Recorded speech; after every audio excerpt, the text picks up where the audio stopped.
కాంగ్రెస్ గట్టిగా farm house కినిపియాలి. జై కాంగ్రెస్. ధన్యవాదాలు మిత్రులారా. ఈనాడు ఆలేరు శాసనసభ నియోజకవర్గ అభివృద్ధి కార్యక్రమాలకు శంకుస్థాపన చేయడానికి సభాధ్యక్షత వహించిన మీ అభిమాన నాయకుడు శాసనసభలో ప్రభుత్వ విప్ బీర్ల ఐలయ్య గారు ఈరోజు మీ అభిమాన నాయకుడి జన్మదినము. వారికి ప్రభుత్వ పక్షాన జన్మదిన శుభాకాంక్షలు తెలియజేస్తూ నిండు నూరేళ్లు ఆయురారోగ్యాలతో ఉండడమే కాదు, కనీసం 6 సార్లు మోత్పల్లి నరసింహులు గారి లాగా ఈ ఆలేరుకు ఎమ్మెల్యేగా రాష్ట్ర పేదలకు సేవలు అందియాలని వారిని మనస్ఫూర్తిగా అభినందిస్తున్నా.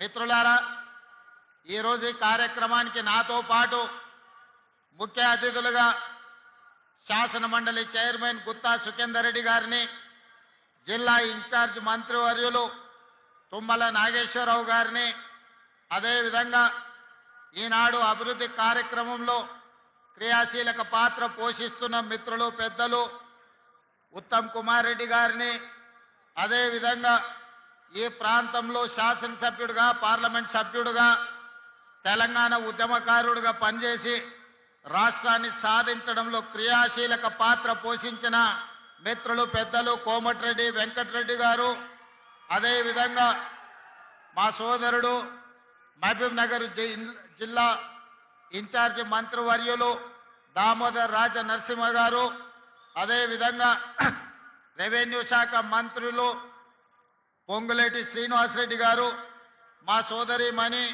అక్క సీతక్క గారు, అదేవిధంగా స్థానిక పార్లమెంట్ సభ్యులు చామల కిరణ్ గారు, అదేవిధంగా శాసన మండలి సభ్యులు తీన్మార్ మల్లన్న గారు, శాసన మండలి సభ్యులు శ్రీపాల్ రెడ్డి గారు, అదేవిధంగా శాసన మండలి సభ్యులు శంకర్ నాయక్ గారు, అదేవిధంగా శాసన సభ్యులు మాజీ పార్లమెంట్ సభ్యులు ఈరోజు చామల కిరణ్ భువనగిరి పార్లమెంటు తరఫున పార్లమెంటులో ఢిల్లీ స్థాయిలో గలం వినిపిస్తున్నాడంటే ఆనాడు ఈ గెలుపు చామల కిరణ్ది కాదు, ఈ గెలుపు ఈ బాధ్యత నాది అని భుజాల మీద వేసుకొని ఈరోజు భువనగిరి పార్లమెంట్ గెలుపులో క్రియాశీలక పాత్ర పోషించిన కోమటిరెడ్డి రాజగోపాల్ రెడ్డి గారు,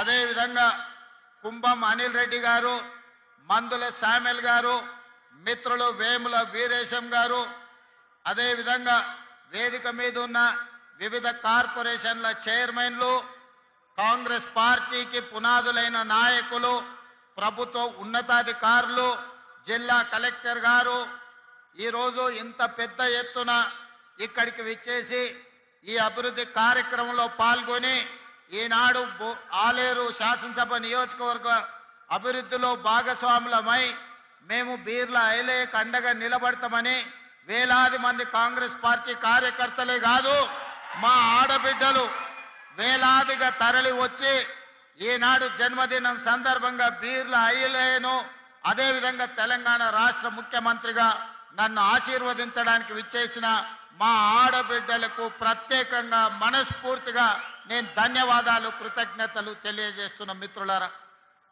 మిత్రులారా, మీకందరికీ తెలుసు యాదగిరిగుట్ట లక్ష్మీ నరసింహస్వామి శక్తి ఏందో, వారి మహత్యం ఏందో. ఆనాడు యాదగిరిగుట్ట లక్ష్మీ నరసింహస్వామి ఆశీర్వాదంతో తెలంగాణ రాష్ట్రంలో ఎన్నికలకు మేము వెళ్ళి ఖచ్చితంగా ఈసారి తెలంగాణ రాష్ట్రంలో ప్రజాప్రభుత్వాన్ని ఏర్పాటు చేసి ప్రజలకు మేలు జరిగే విధంగా సంక్షేమ కార్యక్రమాలతో పాటు తెలంగాణ రాష్ట్రాన్ని అభివృద్ధి పదం వైపు నడిపిస్తామని చెప్పినాం. ఇదే కాదు, ఆనాడు ఎన్నికల సందర్భంగా నేను ఒక మాట చెప్పిన, మన గ్రామాన తండాలలో, గూడాలలో, మారుమూల పల్లెల్లో పేదలు భక్తిగా పిలుచుకునే పేరు యాదగిరిగుట్ట లక్ష్మీ నరసింహస్వామి. కానీ ఆనాడు ఆయనకు ఏం ఆలోచన వచ్చిందో, తరతరాలుగా మన తాతలు ముత్తాతలు యాదగిరిగుట్ట అని పిలుచుకుంటే దాన్ని వారు వచ్చి యాదాద్రి అని చెప్పి పేరు మార్చింది. కానీ ఆనాడు ఎన్నికల సందర్భంగానే నేను చెప్పిన, మళ్ళీ ఇందిరమ్మ రాజ్యం వస్తుంది, యాదాద్రి కాస్త యాదగిరి గుట్ట అవుతుంది, గుట్ట మీద నిద్ర పోయి భక్తుల కోరికలు తీర్చుకునే విధంగా గుట్టను తీర్చిదిద్దుతామని చెప్పినాం.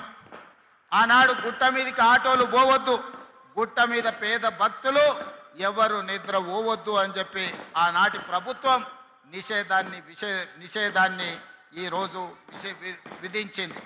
కానీ మన ప్రభుత్వం వచ్చిన వెంబడే కోమటిరెడ్డి వెంకటరెడ్డి గారు, బీర్ల ఐలయ్య గారు వచ్చి, అన్న ఈ పేరు మారవాలి, గుట్ట మీద భక్తులు నిద్రపోయేటట్టు చెయ్యాలి, గుట్ట కింద ఉండే ఆటోలు గుట్ట మీదకి పోయేటట్టు చెయ్యాలి అని అంటే యాదగిరి గుట్టకు అవసరమైన మార్పులు చేర్పులు అన్నీ తీసుకొచ్చి భక్తుల ఆకాంక్ష మేరకు ఈరోజు మనం కార్యక్రమాలు చేపట్టినాం.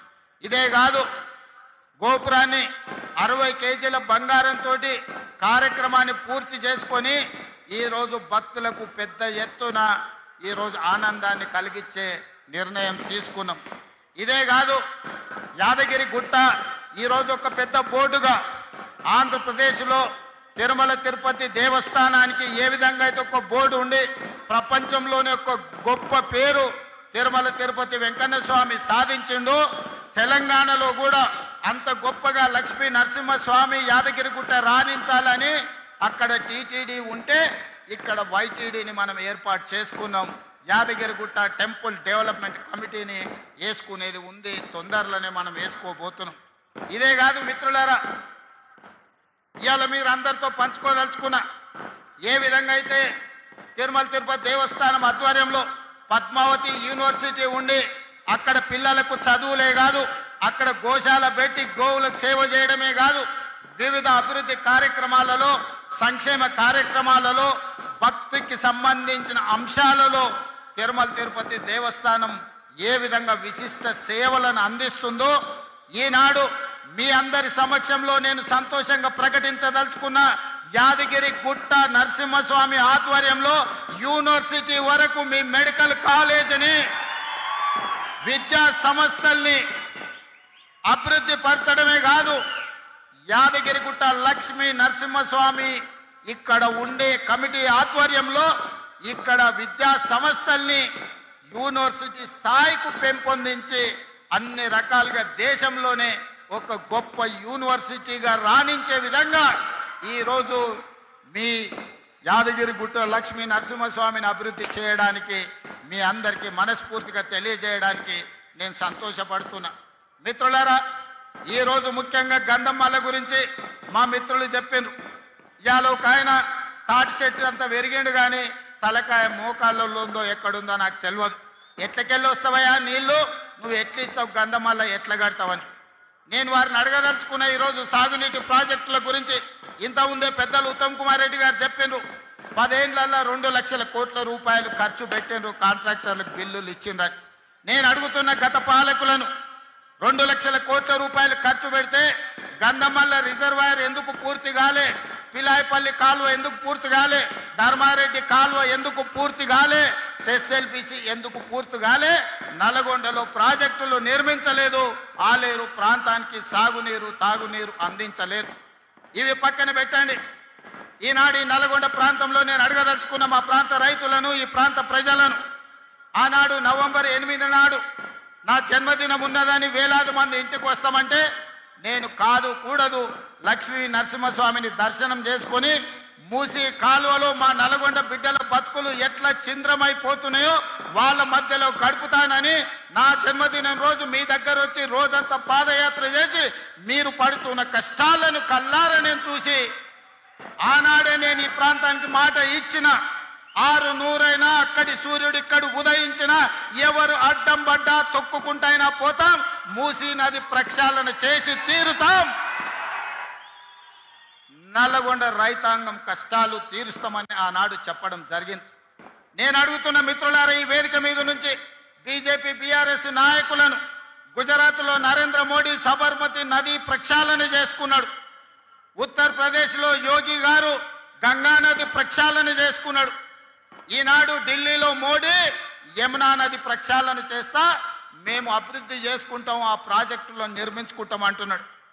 మరి నేను ఇవాళ అడుగుతున్న బీజేపీ బీఆర్ఎస్ వాళ్ళను, నరేంద్ర మోడీ సబర్మతి నది కట్టుకోవచ్చు, యోగి గంగా నది కట్టుకోవచ్చు, ఢిల్లీలో యమునా నది మీరు ప్రక్షాళన చేసుకోవచ్చు.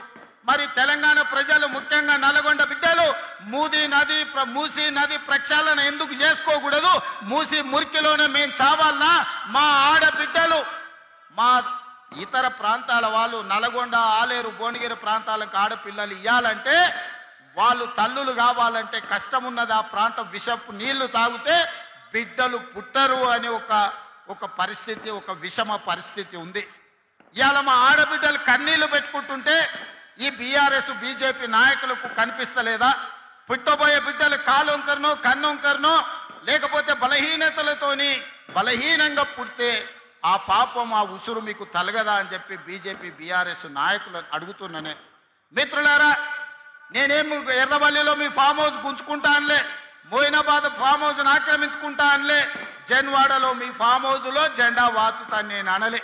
ఏమన్నా మా నల్గొండ రైతుల కష్టాలను తీరవాలి, నల్గొండలో ఉండే లక్షలాది ప్రజలకు మేలు జరగాలి, నల్గొండలో వేలాది ఎకరాలకు నీళ్లను అందించాలి, మూసీ నది ప్రక్షాళన చేసుకుంటాం, గోదావరి జలాలతో మూసీ నదిని నింపుతామని మేం ప్రయత్నం చేస్తే మీరు అడ్డం పడి హైదరాబాద్లో మూసీ పక్కన ఉన్న పేదోళ్ళ ఇండ్లు కూలగొడుతుందని విష ప్రచారం చేశారు.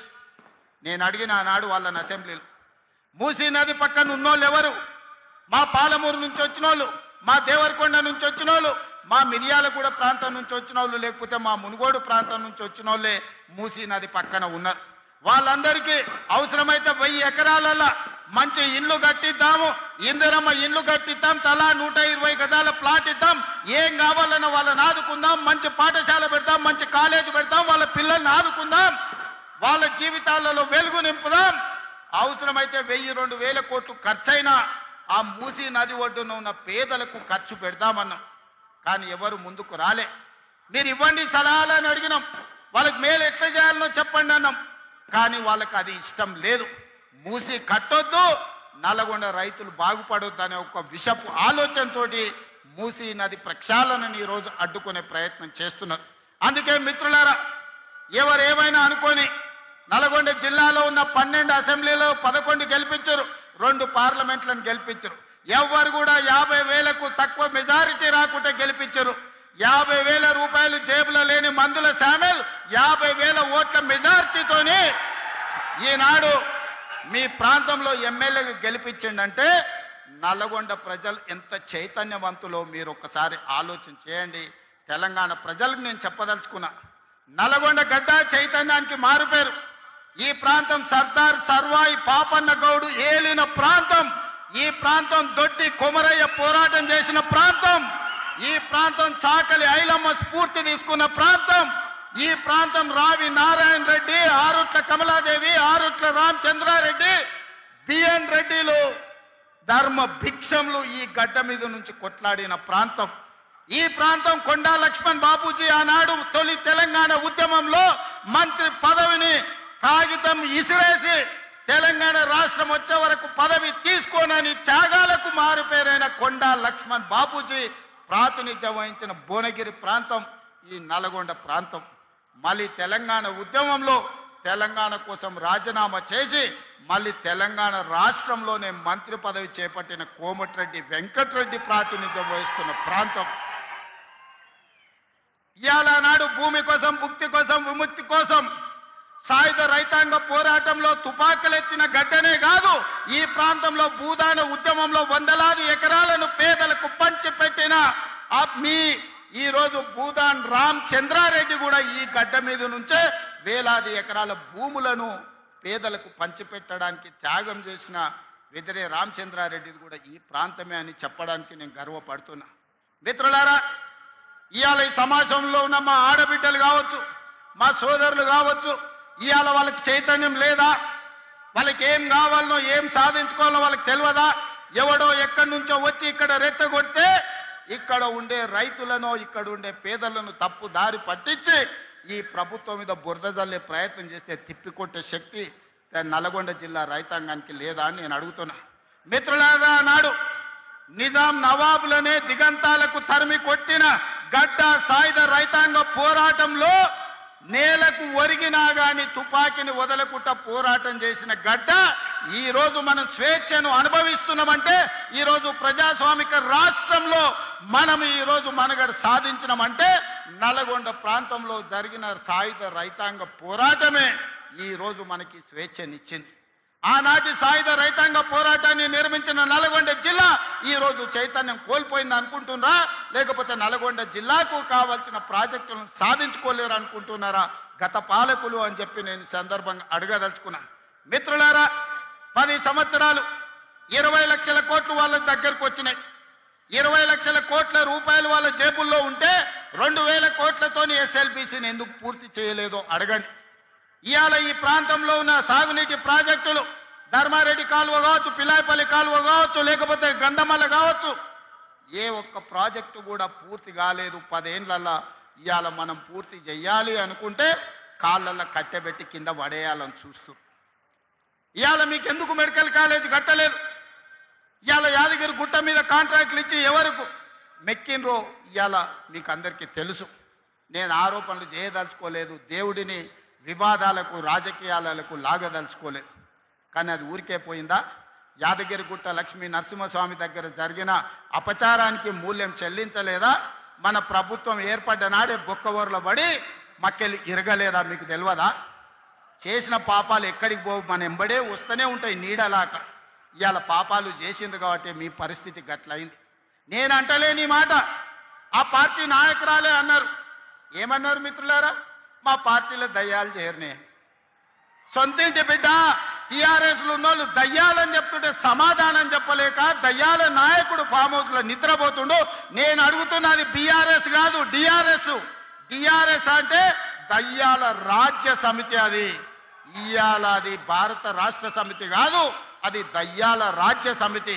అందుకే ఇవాళ ఈ వేదిక మీద నుంచి తెలంగాణ ప్రజలకు నేను మాట ఇస్తున్నా, అవి దయ్యాలు కాదు, కొరివి దయ్యాలను వాళ్ళని పొలిమేర్లు దాటే వరకు తరిమి కొట్టే బాధ్యత 4 కోట్ల తెలంగాణ ప్రజల తరపున మీ సోదరుడిగా నేను ఆ బాధ్యత తీసుకుంటా. ఖచ్చితంగా ఈ కొరివి దయ్యాలను పొలిమేర్లు దాటే వరకు తరిమి కొట్టాలి. దాంట్లో మీ సహకారం ఉండాలి. నల్గొండ బిడ్డలు ముందు బాగానే నిలబడాలి అని చెప్పి నేను మా మిత్రులకు విజ్ఞప్తి చేస్తున్నా. ఇవాళ మిత్రులారా, నిన్న ప్రభుత్వ ఉద్యోగుల గురించి చర్చించినాం. ప్రభుత్వ ఉద్యోగుల సమస్యల్ని పరిష్కరించాలనే ప్రయత్నం చేసినాం. వాళ్ళ డిఏల సంగతి, వాళ్ళ సమస్యల సంగతి మా బట్టి విక్రమార్క గారు, మా నాయకులు శ్రీధర్ బాబు గారు అందరు చర్చించి ఒక కొలిక్కు పట్టుకొచ్చినాం. ఇవాళ మాట్లాడుతున్నాడు వాళ్ళ సమస్యలు మీరు పరిష్కరించలేదని. వాళ్ళందరేమో హర్షం వ్యక్తం చేసింది. ఈ ప్రభుత్వ ఉద్యోగులను కుటుంబ సభ్యులుగా భావించి మా సమస్యలను పరిష్కారానికి ముందుకు వచ్చిండ్రు. మనస్ఫూర్తిగా ధన్యవాదాలు తెలియజేస్తున్నామని. సరే, ఆరోపణలు ప్రత్యారోపణలు పక్కన పెట్టండి. నేను ఇవాళ ఈ వేదిక మీద నుంచి 5 లక్షల తెలంగాణ ప్రభుత్వ ఉద్యోగులను అడుగుతున్నా. వాళ్ళ సతీమణులను నేను అడుగుతున్నా మీ సోదరుడిగా. అక్క, అవ్వ, అమ్మ, 10 ఏళ్లలో చంద్రశేఖరరావు ముఖ్యమంత్రిగా ఉన్నప్పుడు ఏనాడైనా 1వ తారీఖు నాడు మీ ఆయన జీతాలు ఖాతాలో పడ్డాయా? నెల జీతం 1వ తారీఖు నాడు వస్తే వచ్చే ఎన్నికల్లో నాకు ఓటు వేయకండి. నేను తెలంగాణ రాష్ట్ర ప్రభుత్వానికి ముఖ్యమంత్రిగా బాధ్యత చేపట్టినాక ఈ 5 లక్షల ప్రభుత్వ ఉద్యోగస్తులకు 1వ తారీఖు నాడే మొత్తం జీతం మీ ఖాతాలో వేస్తే మీరు అండగా నిలబడండి. ప్రజా ప్రభుత్వాన్ని ఆశీర్వదించండి. నెల ప్రభుత్వ ఉద్యోగులకు జీతాలు ఇవ్వలేనోడు, దివాలా తీసిన దద్దమ్మలాక ఇన్స్టాల్మెంట్ల జీతాలు చెల్లించినోడు ఇవాళ వచ్చి నన్ను ప్రశ్నిస్తాడా? నువ్వా నన్ను అడిగేది? 10 ఏళ్ళు రాష్ట్రాన్ని దోసుకొని, రాష్ట్రాన్ని తగలబెట్టి, రావణ కాష్టంగా మార్చి 8 లక్షల కోట్ల రూపాయల అప్పు చేసి రాష్ట్రాన్ని దివాలా తీపించి విద్యార్థులను, రైతులను, ఉద్యమకారులను పొట్టన పెట్టుకొని బంగారు తెలంగాణ ముసుగులో బొందలగడ్డ తెలంగాణ చేసిన దిక్కుమాలిన ప్రతి ఎదవ ఈ రోజు మనల్ని వచ్చి విమర్శిస్తాడా? కార్యకర్తలారా ఆలోచన చేయండి. 18 నెలల్లో ఎన్నడైనా మనం నిద్రపోయినామా? 18 నెలలలో ఎన్నడైనా కార్యకర్త నుంచి నాయకుల వరకు ఎవరినైనా కలవకుండా ఉన్నామా? ఇవాళ ఎవరిని కలవకుంటా చూసిన వాళ్ళు కలవకుంటోళ్ళు, మనం కాదు. ఎన్నిసార్లు బయటకు వచ్చిండు, ఎన్నిసార్లు ప్రజల్ని కలిసిండు ఆయన అడగను. మా అక్కల్ని అడుగుతున్నా, అక్క ఏనాడైనా ముఖ్యమంత్రిని చూసిర్రా? ఇంతకుముందే వాసాల మర్రిలా ఆయన వచ్చినాడు, ఎవరికి ఆకుల ఆగవకు అల్లనేరేడు పండించిండంట. ఆ అల్లనేరేడు పండి తిన్నందుకు ఆమె పోయి దావకాండ పడ్డ. మా అక్క కూడా ఇక్కడికి వచ్చే ఉంటుంది నాకు తెలిసి. ఇవాళ వాసాల మరిలో ఇళ్ళని కూలగొట్టి శ్మశానం చేసి కూర్చున్నాడు. దాని ఆదర్శ గ్రామంగా తీర్చిదిద్దుతా అన్నాడు. మరి ఆ వాసాల మరి పరిస్థితి ఏముందో నాకైతే తెలియదు. కానీ మా చామలకీరను మా బీర్ల ఐలేను పోయి చూసిరమ్మంటున్నా. వాళ్ళకి ఆయన అన్యాయం చేసిపోతే న్యాయం చేసే బాధ్యత మన మీద ఉన్నది. వాళ్ళ ఉన్న ఇల్లు వీకి పందిరేసి, పందిరి కూడా కాదు, ఇల్లు వీకి మొత్తం ఎక్కడిదక్కడ చేసిపోయింది. వెనకటి కంటే పెద్దోళ్ళు చెప్పారు, పనిమంతుడు పందిరేస్తానంట కుక్కతోక తలిగి కూలిపోయిందంట. ఇవాళ వాసాల మరిలా ఈయన ఇట్ల గీసి అట్ల గీసి ఫామ్ హౌస్కి ఇట్లకెళ్ళ రోడ్ వేసుకోనికి అన్ని నక్కజిత్తుల వ్యవహారాలతోటి ఈరోజు ఎర్రవల్లి ఫామ్ హౌస్కి ఇక్కడ నుంచి రోడ్ వేసుకోనికే వాసాల మర్రిని మొత్తం కుప్ప కూర్చిపోయి శ్మశానం లాగా చేసిండు. మరి నాకైతే బాధ్యత ఉంది కదా. ఆయన అల్లకల్లోలం చేసినా, ఆగం చేసినా అన్నిటిని సరిదిద్దాలన్న ఆలోచనతోటి ఇవాళ రైతులను కావచ్చు, ఆడబిడ్డ మహిళల్ని కావచ్చు, విద్యార్థులను కావచ్చు, నిరుద్యోగ యువకులను కావచ్చు, ఉద్యమకారులను కావచ్చు, దళితులను కావచ్చు, గిరిజనులను కావచ్చు, ఆదివాసులను కావచ్చు, మైనారిటీలను కావచ్చు, వీళ్ళందరి కష్ట సుఖాలు తెలుసుకొని విధి విధానాలు తయారు చేసి ఇవాళ వాళ్ళందరినీ అభివృద్ధి పాఠం వైపు నడిపించాలని నేను ప్రయత్నం చేస్తున్నా. మిత్రులారా, నేను ఇవాళ సూటిగా అడుగుతున్న నిరుద్యోగ యువకులను, వచ్చిన మొదటి సంవత్సరంలోనే 60,000 ప్రభుత్వ ఉద్యోగ నియామకాలు చేపట్టి ఈ దేశంలోనే మొట్టమొదటి రాష్ట్రంగా తెలంగాణ రాష్ట్రం నిలబడ్డదా లేదా? 60,000 మందికి ఉద్యోగాలు ఇచ్చినామా లేదా ఎల్బీ స్టేడియం వేదికగా అని చెప్పి నిరుద్యోగ యువకులను అడుగుతున్నా. ఇవాళ ప్రైవేట్లో 3 లక్షల కోట్ల రూపాయలు పెట్టుబడి తెచ్చి ఇంజనీరింగ్ డాక్టర్లు చదువుకున్న మన తెలంగాణ విద్యార్థులకు ప్రైవేటులో 1,00,000 ఉద్యోగాలు ఇప్పించి ఇవాళ కుటుంబాలను ఆదుకునే ప్రయత్నం చేస్తున్నాం. ఇవాళ మీ ప్రాంతంలో young India integrated residential school 200 కోట్ల రూపాయలతోని నిర్మించడమే కాదు, రాష్ట్రంలో 100 నియోజకవర్గాలల్లో 20,000 కోట్ల రూపాయలతోటి బడుగు బలైన దళిత గిరిజన మైనారిటీ వర్గాలకు సంబంధించిన పిల్లలు ప్రతి దగ్గర 2,600 మంది కలిసి చదువుకునేటట్టు, కలిసి భోజనం చేసేటట్టు కార్పొరేట్ కాలేజీలను తలదన్నే విధంగా ఇవాళ పేదలకు విద్యను అందించడానికి మన ప్రభుత్వం ప్రణాళికలేసింది. ఇవాళ ఆలేరులో ఆ పాఠశాల ప్రారంభోత్సవం చేసుకున్న పనులను కట్టాలని, ఈ ప్రాంతంలో ఉండే బీసీ, ఎస్సీ, ఎస్టీ, మైనారిటీ పిల్లలందరూ కలిసి చదువుకోవాలి, సోదర భావం పెంపొందించాలని ఇవాళ మంజూరు చేయలేదా? అదేవిధంగా ఈరోజు మనకు స్పోర్ట్స్ విషయంలో మెడల్స్ రాకపోతే యంగ్ ఇండియా ఇంటిగ్రేటెడ్ స్పోర్ట్స్ యూనివర్సిటీతో పాటు అకాడమీని, స్కిల్ లేని వాళ్ళకి యంగ్ ఇండియా స్కిల్స్ యూనివర్సిటీని ప్రారంభించుకొని ఈరోజు ప్రపంచంతోనే పోటీ పడే విధంగా మన పిల్లల కోసం మనం బాగు చేసుకుంటలేమా? ఇవాళ మెడికల్ కాలేజీ ప్రాంతానికి ఇచ్చిన మాట వాస్తవం కాదా సోదరులారా? గంధమల్ల ప్రాజెక్టు వాళ్ళు పడావు పెట్టిపోతే ఆ గ్రామాలు మునుగుతున్నాయని రైతులు బీర్ల ఐలయని తీసుకొని వచ్చి మాట్లాడితే గ్రామాలు మునగకుండా ఆ ప్రాజెక్టును పూర్తి చేయడానికి ఈరోజు ప్రణాళికలు వేసుకున్న మాట దాదాపుగా 600 కోట్ల రూపాయలు మంజూరు చేసింది నిజం కాదా? ఇవాళ నీళ్ళు ఎక్కడికెళ్ళి వస్తున్నాయి అంటున్నాం. ఎస్ఆర్ఎస్పి నీ తాత కట్టిండా? ఎల్లంపల్లి మిడ్మానేరు మీ ముత్తాత కట్టిండా? మా కాంగ్రెస్ పార్టీ పండిత్ జవహర్లాల్ నెహ్రూ మొదలుపెట్టిన ఎస్ఆర్ఎస్పి, శ్రీపాద, ఎల్లంపల్లి, మిడ్మానేరు ప్రాజెక్టులు మేము కట్టినాం. ఈరోజు గంధమ్మలకి ఎట్లా నీళ్లు దేవాళ్ళు మాకు తెలియదా? నిధులు ఇచ్చినోనికి నీళ్ళు ఇచ్చే తెలియదా? అన్నం పెట్టిన అవ్వకు ఉండనికే తొడుక్కోనికే బట్టలు ఇచ్చేది తెలియదా? ఇవాళ ఇందిరమ్మ ఈరోజు ఏ గ్రామానికైనా వెళ్దాం, నేను సూటిగా సవాలు విసురుతున్నా. పేదోడు ఉంటున్న ఇల్లు ఇందిరమ్మ ఇల్లు కాదా? పేదోడు కట్టుకున్న ఇళ్ల పట్టా ఇందిరమ్మ ఇళ్ల పట్టా కాదా? పేదోడు దుక్కి దున్నుకుంటున్న భూమి అసైన్మెంట్ పట్టాల పేరు మీద బీసీలకు, ఎస్సీలకు, ఎస్టీలకు లక్షల ఎకరాల భూ పంపకాలు చేసింది ఇందిరమ్మ కాదా? ఆ ఇందిరమ్మ మా అమ్మ కాదా? మా కాంగ్రెస్ పార్టీ తల్లి కాదా ఇందిరమ్మ? ఆమె నాయకత్వంలో పనిచేసే మేము ఇవాళ ఈ ప్రాంతాన్ని అభివృద్ధి చెయ్యాలని మేము ముందుకు వస్తే, అదేవిధంగా ఈరోజు రాష్ట్ర స్థాయిలో 4.5 లక్షల ఇందిరమ్మ ఇండ్లు మళ్ళీ మంజూరు చేసి పనులు ప్రారంభించి పొంగులేటి శ్రీనివాసరెడ్డి గారు పర్యవేక్షిస్తలేరా? ఇదే కాదు, మా అక్కల్ని అడుగుతున్నాయాల, మా ఆడబిడ్డలు ఈడుండ్రు. అక్క, ఆనాడైన ప్రభుత్వంలో మీరు అమ్మగారింటికి పోవాలన్నా అమ్మోరిని దర్శించుకోవాలంటే ఇంటి ఆయనను బస్సు కిరాయి పైసలు అడిగేది, అవునా? అయితే కొడుకుని అడగాలి, లేకపోతే ఇంటి ఆయనను అడగాలి. ఎందుకమ్మా ఈ పండుగ ఎందుకు మళ్ళీసారి పోదు అమ్మగారింటికంటే ఊకుండాల్సి వస్తుంది. కడుపులో దుఃఖం ఉన్నా దాచిపెట్టుకొని ఉండేది. కానీ ఇవాళ ఇంటి ఆయన పొలం కాడికి పనికి పోతే అమ్మగారింటికి పోయి చూసి ఒక్క సిల్లి గవ్వ లేకున్నా ఆర్టీసీ బస్సు చెయ్యి చూపితే ఉచితంగా బస్సు ఎక్కుతలేరా? అక్క నిజం చెప్పండి. మా అక్కలు నేను అడుగుతున్నా, మీ తమ్ముడు ముఖ్యమంత్రి అయినాక తెలంగాణ రాష్ట్రంలో మీరు ఎవరైనా ఒక్క పైస పెట్టి టికెట్ కొన్నారా? ఆర్టీసీ బస్సు బాజాబ్తా ఇయ్యాల మీరు ఉచితంగా ప్రయాణం చేస్తలేరా? మా అక్కల్ని ఒక్కసారి ఆలోచన చేయమంటున్నా. అదేవిధంగా మా సంఘాల సభ్యులకు 21,000 కోట్ల రూపాయల బ్యాంకుల లింకేజ్ ఇచ్చినాం. మా సంఘాల సభ్యులు వ్యాపారం చేస్తారు. అదానీలు అంబానీలే కాదు, సోలార్ పవర్ విద్యుత్ ప్లాంట్లు 1000 మెగావాట్ల ప్లాంట్ ఈరోజు మా అక్కలకు పెత్తనం ఇచ్చింది. నిజం కాదా? ఆర్టీసీ బస్సులో ఉచిత ప్రయాణం కాదు, 600 బస్సులు వాళ్ళకిచ్చి అదే ఆర్టీసీకి కిరాయికి పెట్టి 600 బస్సులకు మా ఆడబిడ్డల్ని యజమానులను చేసింది. నిజం కాదా? ఇవాళ రిలయన్స్తో పోటీ వాడి పెట్రోల్ బంకులు మీరు పెట్టుకొని నిర్వహిస్తున్న మాట నిజం కాదా? ఇందిరా మహిళా శక్తి క్యాంటీన్లు ఈ రోజు రాష్ట్రం నలుమూలలో మీరు ప్రారంభించుకొని చేస్తున్న మాట నిజం కాదా? అమ్మ ఆదర్శ పాఠశాల పేరు మీద గ్రామాన కాంట్రాక్టర్ల చేతుల్లో పనులు పెడితే అవి తీసి మా ఆడబిడ్డల చేతులు పెట్టి అమ్మ ఆదర్శ పాఠశాల పేరు మీద పాఠశాలల నిర్వహణ మీ చేతిలో పెట్టలేదా? స్కూల్లో పిల్లలు బట్టలు కుట్టేది ఆనాడు పెద్ద పెద్ద కంపెనీలకు ఇస్తే ఈ రోజు మా ఆడబిడ్డలకు ఇచ్చిన మాట వాస్తవం కాదా?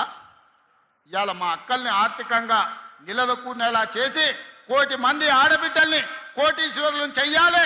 10 ఏళ్లలో నా లక్ష్యం అదే. నా జీవితంలో 1 కోటి మంది ఆడబిడ్డల్ని కోటీశ్వరులను చేస్తా అని కంకణం కట్టుకొని బయలుదేరి మీకోసం కృషి చేస్తుంటే ఇవాళ మిమ్మల్ని చూసి ఏడుస్తున్నారు. మీ ఒకనాడు ఇంటాయనని బస్సుకి అడిగే మీరు సాయంత్రం బెల్ట్ షాప్కి ఆయన మిమ్మల్ని నగదు అడిగే పరిస్థితి తెచ్చినా లేదా? మా అక్కలు చెప్పాలని నేను అడుగుతున్నా.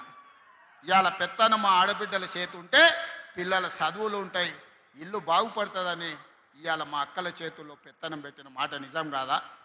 ఆనాడు అప్పుల్లో ఉండి 1,00,000 రుణమాఫీ చేస్తాని 10 ఏళ్ళు ముంచి రైతులను ఆగమాగం చేసి వేలాది మంది చచ్చిపోతే సంవత్సరం తిరిగే లోపు లక్ష్మీ నరసింహస్వామిగా 25,55,964 మంది రైతులకు 20,617 కోట్ల రూపాయల రైతు రుణమాఫీ చేసి 2 లక్షల రూపాయల వరకు రైతులకు అప్పు విముక్తి కలిగించింది మన ప్రభుత్వం కాదా అని నేను అడుగుతున్నా.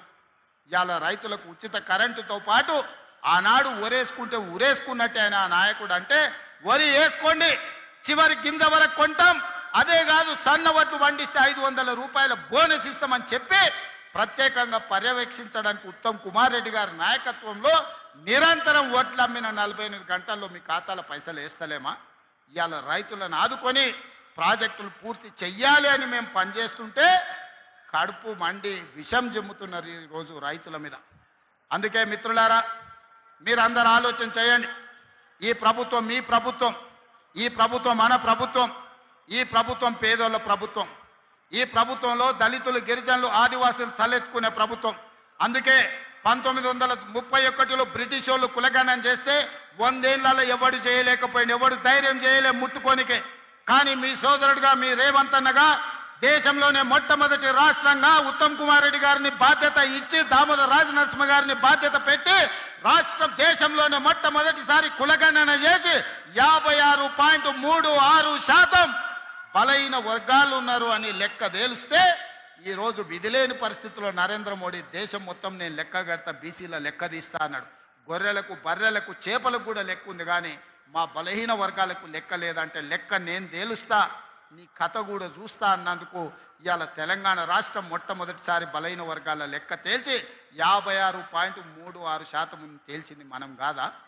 ఈ బలహీన వర్గాల పట్ల ప్రేమ లేకపోతే వాళ్ళ లెక్క తేల్చే బాధ్యత ఎందుకు తీసుకుంటాం?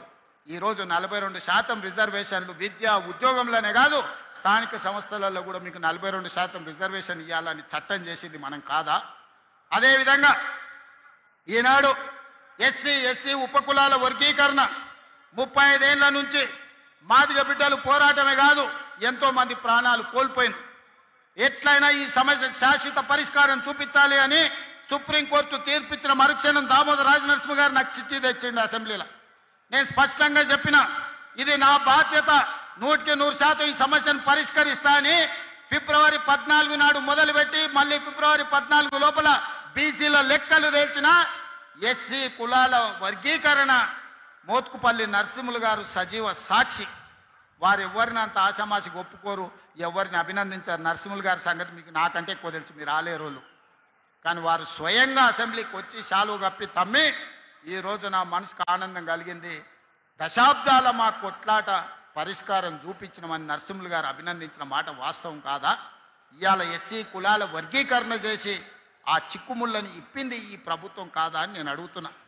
ఇన్ని రకాలుగా రైతులను, మహిళల్ని, విద్యార్థులను, నిరుద్యోగులను, ఉద్యమకారులను, బలహీన వర్గాలను, దళిత వర్గీకరణతో పాటు ప్రతి సమస్యను పరిష్కరించుకుంటా 18 నెలల్లో మనం ముందుకు వెళ్తుంటే 10 ఏళ్ళు రాష్ట్రాన్ని దోసుకున్నాడు.